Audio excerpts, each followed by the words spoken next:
हाँ जी, केमिस्ट्री का आज हमने स्टार्ट करना है chapter number 5 physical states of matter.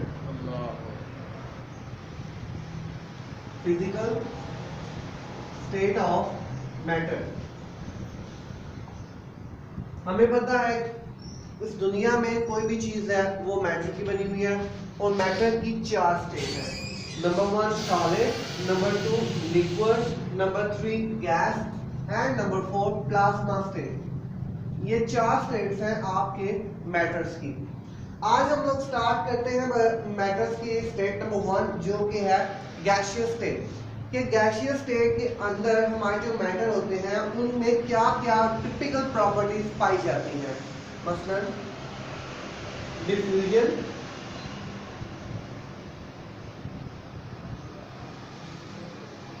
Effusion,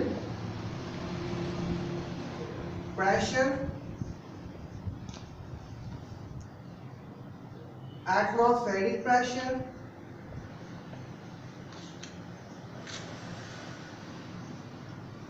compressibility,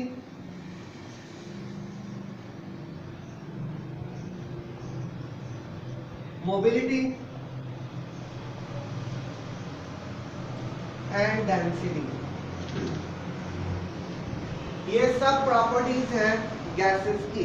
हम लोग स्टार्ट करते हैं डिफ्यूजन। कि डिफ्यूजन क्या चीज है। एक चीज याद रखिए, वो कोई भी क्वांटिटी, कोई भी आपकी चीज जिसके अंदर मॉलिक्यूल्स रैंडमली मोशन में होंगे या स्पीड में होंगे, उनके अंदर डिफ्यूजन की प्रॉपर्टी, इफ्यूजन की प्रॉपर्टी ज्यादा होगी। गैसेस के मॉलिक्यूल्स जो है वो हर वक्त मोशन की स्टेट में होते हैं, आपस में टकराते रहते हैं, दूसरी चीजों के साथ जाकर टकराते रहते हैं, इसलिए गैसेस के अंदर डिफ्यूजन बहुत ज्यादा है। डिफ्यूजन कहते हैं किसी भी चीज की मूवमेंट को from higher concentration to lower concentration.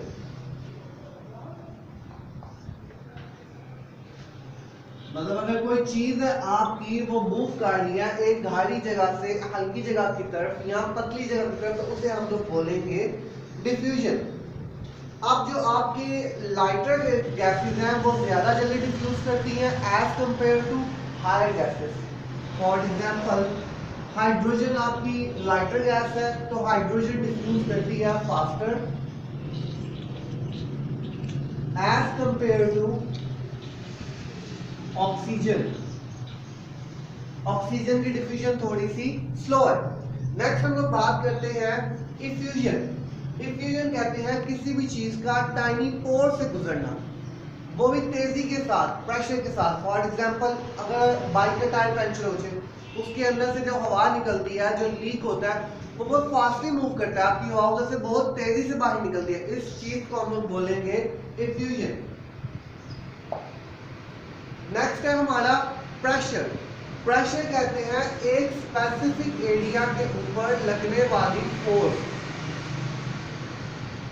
Unit force, एक फोर्स की एक खास मिकदार that is applied on a specific area, जो कि एक खास हिस्से के ऊपर, एक खास एरिया के ऊपर अप्लाई की जाए, उसे हम लोग बोलते हैं प्रेशर।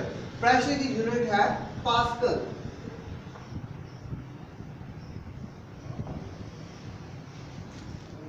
गैसेस, हमने पहली बात की है कि जो गैसेस है वो हमेशा रैंडम मोशन की फॉर्म में होंगे और गैसेस जिसे हम स्ट्राइक करेंगे कंटेनर के वॉल के साथ तो वो प्रेशर लगाएंगे उसके ऊपर और वो प्रेशर आपका होगा पास्कल के अंदर। और प्रेशर को यूज करते हैं हम लोग, प्रेशर को मेजर करने के लिए हम लोग यूज करते हैं बैरोमीटर।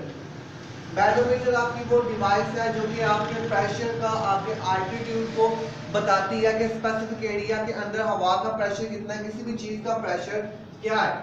नेक्स्ट हम लोग बात करते हैं एटमॉस्फेरिक प्रेशर। एटमॉस्फेरिक प्रेशर को हम लोग डिफाइन करते हैं वो प्रेशर जो कि एटमॉस्फेयर सी लेवल के ऊपर लगा रहा होता है। मीन आपके समंदर के ऊपर जो हवा की तरफ से प्रेशर होगा उस प्रेशर को हम लोग बोलेंगे एटमॉस्फेरिक प्रेशर। और हमारा एटमॉस्फेरिक प्रेशर जो है वो सी लेवल के ऊपर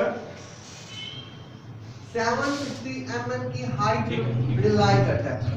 आपका 1 एटमॉस्फेरिक प्रेशर जो है वो इक्वल है 760 mm Hg। 760 mmHg, मतलब कि 760 मिलीमीटर पर मर्करी कॉलम हमारा जो है एटमॉस्फेरिक प्रेशर होता है सी लेवल के ऊपर, और ये इक्वल होता है आपका 1 mmHg equal to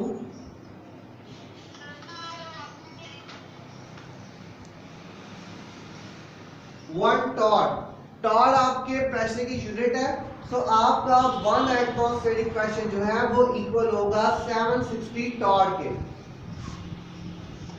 1 atm is equal to 760 Tor.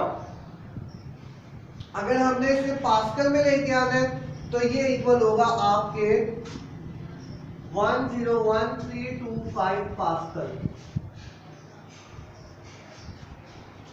मैं इधर आपको रिपीट करके दिखाता हूँ सारी आपकी यूनिट्स।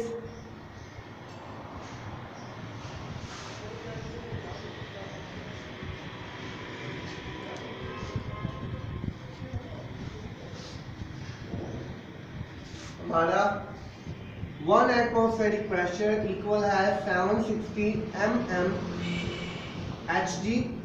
Hg से मुराद यहाँ पे मर्करी, मीन के सी लेवल के ऊपर पर मर्करी कॉलम हमारा प्रेशर जो है वो 760 मिलीमीटर पर मर्करी कॉलम मैयर होता है। हमारा 1 एटमॉस्फेरिक प्रेशर जो है 1 mmHg आपका इक्वल होगा 1 टॉर के। ये भी प्रेशर की एक यूनिट है। सो आपका 1 एटमॉस्फेरिक प्रेशर इक्वल हो जाएगा 760 टॉर के। ये यूनिट्स हमने जुबानी याद करनी है, ये कैलकुलेटेड वैल्यूज हैं, एक्सपेरिमेंट्स के बाद प्रूव की गई हैं। हमारा 1 एटमॉस्फेरिक प्रेशर इसके अलावा इक्वल होता है 101325 पास्कल के, या हम लोग ये भी लिख सकते हैं 1 atmospheric pressure equal to 101.325 kilo pascal, क्योंकि किलो जो है वो आपका 1000 के इक्वल है। तो ये हमारा 1 एटमॉस्फेरिक प्रेशर। एटमॉस्फेरिक प्रेशर की डेफिनेशन के बाद हम लोग अपनी नेक्स्ट डेफिनेशन की तरफ चलते हैं, वो है कंप्रेसिबिलिटी। कंप्रेसिबिलिटी कहते हैं किसी भी चीज को दबाना, प्रेस करना। मीन ये बुक क्या, इसको मैं इस टाइम कंप्रेस कर रहा हूँ। अब कोई भी चीज आपकी उस टाइम कंप्रेस होगी अगर उसके दरमियान में स्पेस होगी। हमें पता है गैसेस जो है वो मोशन में होती है और उनके दरमियान बहुत ज्यादा एम्प्टी स्पेसेस होते हैं, इस वजह से हम लोग उनको कंप्रेस करते हैं और उनके मॉलिक्यूल्स को करीब लेके आते हैं। नेक्स्ट है मोबिलिटी। मोबिलिटी कहते हैं किसी भी चीज का मूव करना। हम लोग बार बार एक ही बात रिपीट कर रहे हैं कि gases molecules are always in state of random motion due to their empty spaces. उनमें एम्प्टी स्पेसेस होती है। आपकी गैस के मॉलिक्यूल में काइनेटिक एनर्जी बहुत ज्यादा होती है और वो मॉलिक्यूल हमेशा फ्री काइनेटिक एनर्जी की वजह से दाएं बाएं ऊपर नीचे हर जगह पे मूव करते रहते हैं। So they are always in state of motion due to empty spaces as well as due to high kinetic energy. अब इस मोबिलिटी की वजह से उसकी रैंडम मोशन की वजह से आपके जो मॉलिक्यूल हैं वो सम टाइम होमोजीनियस मिक्सचर भी प्रोड्यूस कर देते हैं। अगर आप किसी भी चीज को शेक करते हो दो चीजों को मिला के, तो एक टाइम आता है वो दोनों चीजों का एक मिला हुआ एक सोल्यूशन होता है जो कि होमोजीनियस होता है, सेम होता है। आप उन दोनों को सेपरेट नहीं कर पाते। लास्ट में हम लोग बात करते हैं डेंसिटी। गैसेस की डेंसिटी जो है वो लिक्विड से 1000 टाइम लो है। लिक्विड की डेंसिटी जो है वो गैसेस से 1000 टाइम लो है। अब इनकी डेंसिटी क्यों लो है? इनकी डेंसिटी लो इसलिए है, it is due to light mass, क्योंकि इनका मैस कम होता है और इन्होंने जगह ज्यादा घेरी होती है। अगर किसी भी चीज का मैस ज्यादा होगा और वो जगह कम घेरेगा तो उसकी डेंसिटी ज्यादा होगी।